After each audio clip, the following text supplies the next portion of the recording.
It's been almost a month since Nikolas Cruz launched his massacre on Valentine's Day at Marjorie Stoneman Douglas High School.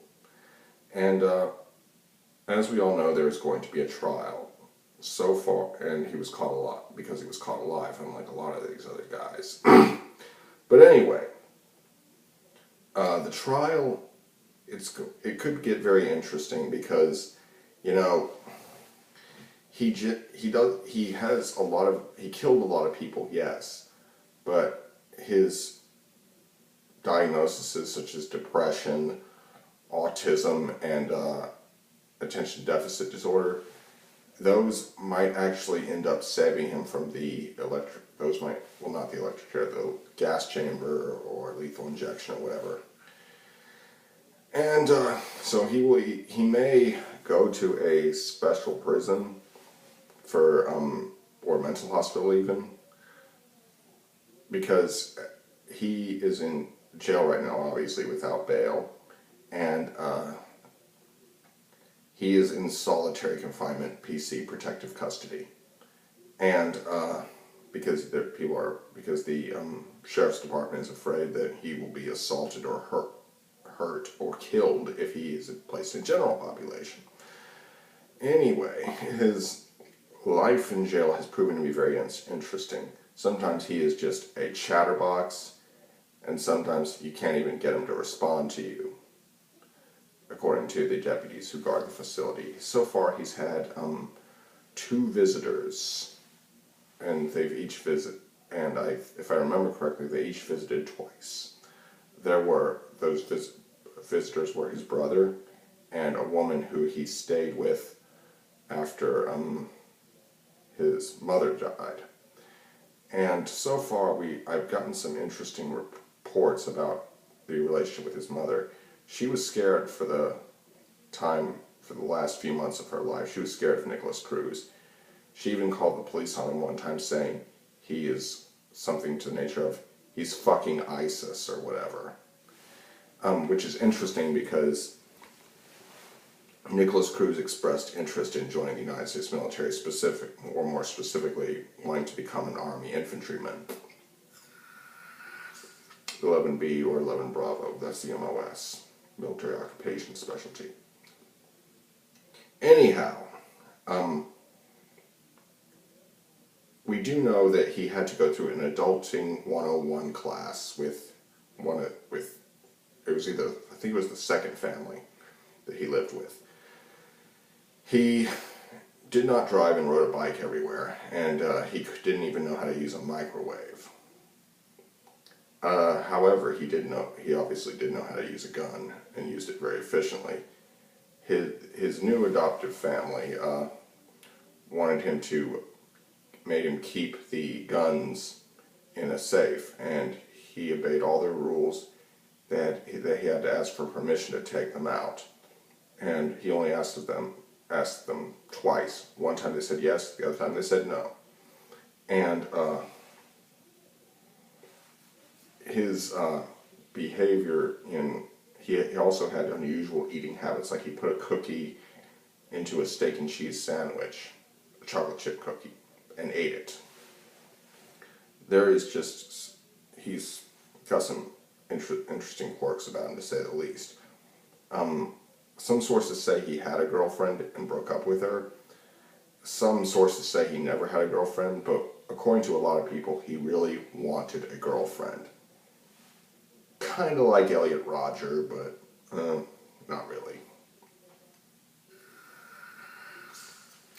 But anyway,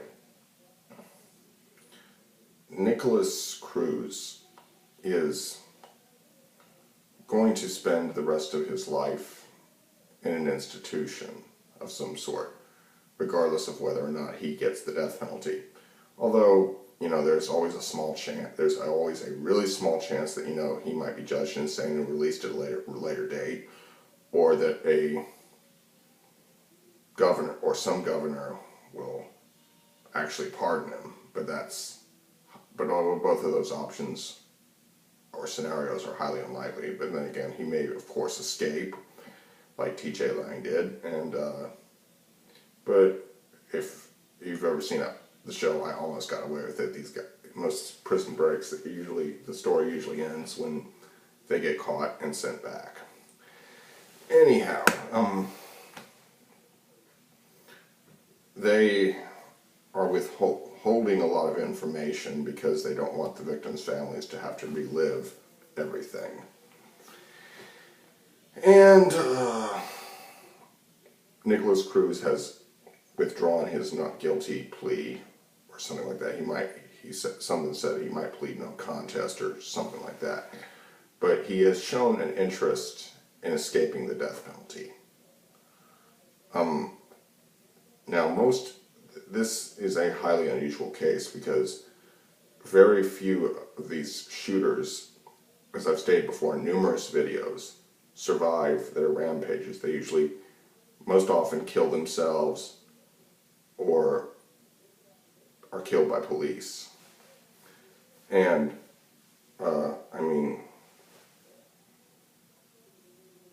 Adam Lanza committed suicide. Charles Whitman was shot by police. Omar Manton was also shot by police. Stephen Paddock killed himself. The Columbine shooters shot themselves. The Virginia Tech shooter, that Cho, he shot himself too. And most of these guys, as I've said before, shoot themselves. But this guy didn't. In fact, he actually managed to escape, which is pretty rare. And what he did is just, horrible. And obviously they can't put him out in the yard in general population because he'll be killed. That being said, he has, according to one report, refused to go out of his cell for recreation time. And whether or not he did it out of fear or because he simply didn't want to is something you'll have to ask Nikolas Cruz, because we don't know. Well, what we do know is that they've already raised the age that you can buy a gun in Florida from 18 to 21. And that is a big blow to gun rights activists.